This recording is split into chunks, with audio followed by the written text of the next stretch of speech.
Bilinguist estimates the Ilongot language has developed separately from other Philippine languages for over 3,000 years. In comparison, Bontoc and Ifugao were a single tongue only 1,000 years ago. Among its peculiarities is its numerical system that counts. Number 1 through 5 are each expressed as 5 and 1. Higher numbers are composed along similar line.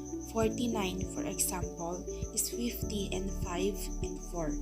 60 is 50 and 10. Actually, the Ilongots have 3 dialects, and these are Egungot, Italon, and Abaca.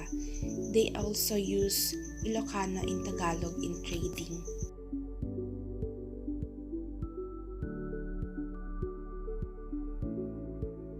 Ilongot creation myth were recorded by Lawrence Wilson in the 1940s.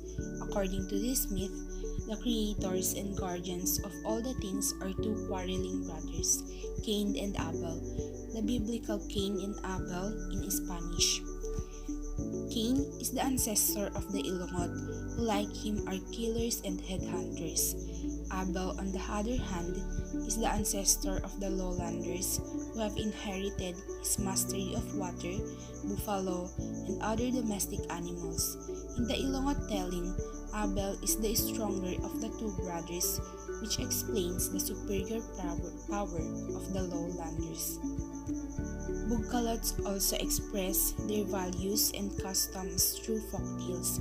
Some are even based on Hindu epics, suggesting a connection with India. Old men and women are the favored storytellers, drawing out the narratives in a rhythmic manner for the entertainment of the people during quiet evenings.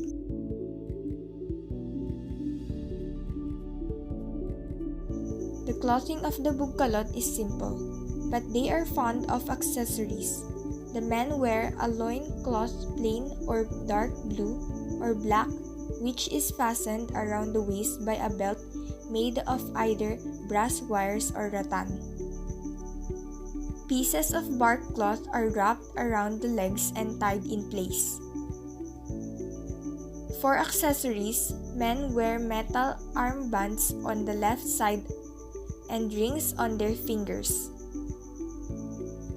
Boys wear a band around one of their leg calves. The women wear bark cloth sarongs that end above the knee.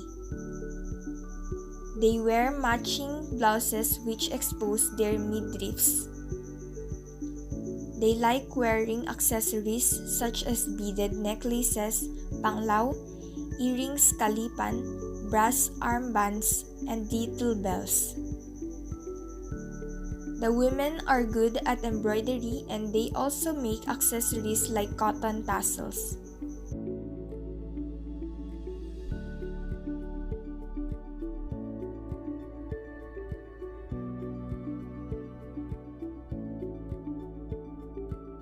The headdress, headgear, or headwear is made from a rattan or lightweight wood frame and decorated with brass wire, red yarn, and shells. On the projected front part of this headdress is placed the large red bill of a calaw-bird, a species of hornbill found in Philippines. Notches are added on the bill to indicate subsequent successful kills. This headdress strikingly displayed skill in headhunting and symbolized a connection to the protective power of the red hornbill. The bracelet is made of brass, beads, and mother of pearl. Bracelets may serve different uses, such as being worn as an ornament. When worn as ornaments, bracelets may have a supportive function to hold other items of decoration such as charms.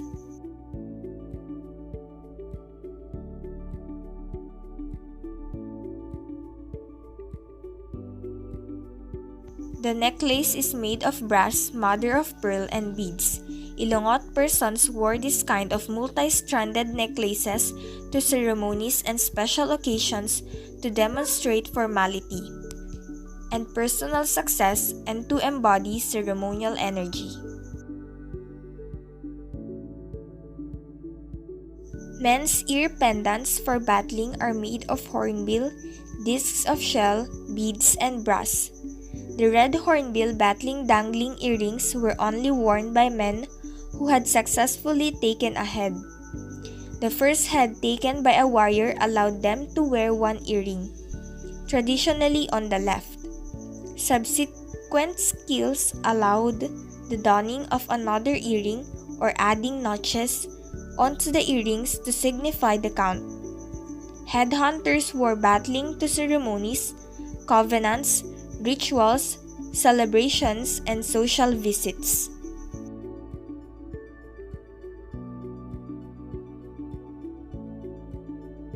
These earrings are made of shell, brass, and beads.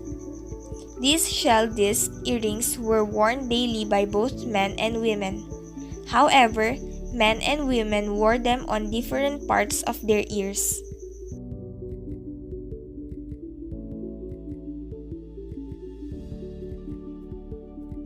The pendant is made of Japanese coins, brass, aluminum, and glass. When worn, the pendants were in constant motion, symbolizing the constant movement of a hunter and reminding Ilongot onlookers of quickness, laughter, health, and happiness. The Ilongot wore hair ornaments to visually communicate social meaning about themselves, their village, and their enemies. Neck and waist ornaments like this object lend beauty and energy to ceremonial proceedings. Ilongot cultivate dry rice, maize, and cassava side by side on Sweden fields. After the harvest, they plant such fields with tobacco and vegetables. When the field is about to abandon, it is given over to sweet potatoes, bananas, and sugarcane. A given field may be worked from 1 to 5 years depending on its fertility. When its fertility is exhausted, the farmer moves on to clear another plot out of the forest, going as far as 32 kilometers away and returning to the first spot only after 8 to 2 follow years. Land belongs to the individual who clears it for use and may be reopened and cultivated by anyone else at a later date. In general, having little inherited property, Ilongot do not bequeath agricultural lands. Because of low population density in their territory, wild land is always available.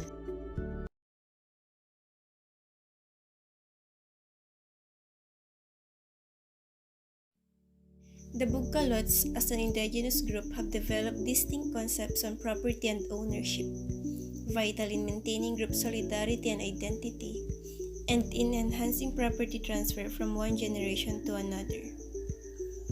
Governing inheritance and succession among the natural children, adopted children, illegitimate children, widow or widower, second marriages, and divorced couples were adhered upon by Bugkalots.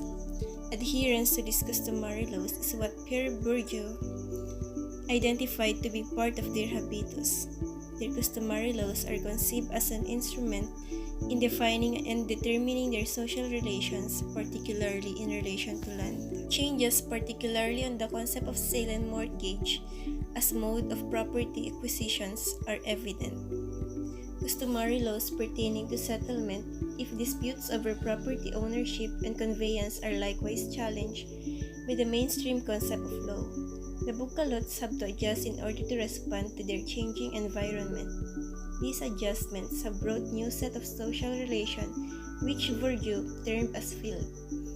The structure of the field guides the strategies employed by the Bugkalots in order to maintain their social position or find a new status in the hierarchy. Disputes that are sometimes settled by giving offenders ordeals to establish their innocence. It is a tradition that in the resolution of disputes, community members are invited to witness the trial. The elders explain the basis of the decision, hence, allowing the children to learn and live by these laws themselves.